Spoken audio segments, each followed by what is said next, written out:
बुझत का बाड़ी हमारा के व्यापारी में होई आलू के। अरे सुन, अरे फैन होई हम लालू के, ठिकदारी करी ले बालू के। अरे फैन होई हम लालू के, ठिकदारी करी ले बालू के। नैसे विश्वास तो जाके पता कर लो बेटा।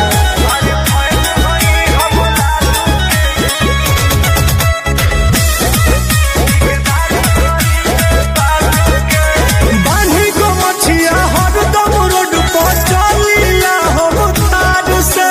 बचपने से खेलले बानी गोली बंदूक हथियार से।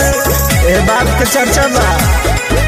अरे बांधी पूरे रोड पर हरदम चलीला हो तार से। बचपने से खेलले बानी गोली बंदूक हथियार से।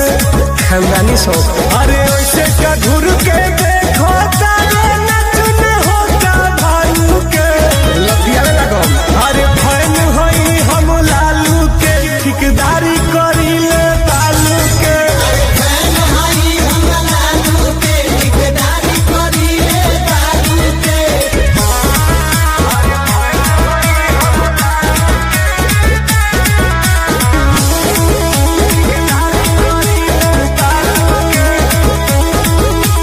देखते हमके बड़ बड़ माफिया करेले सलाम हो।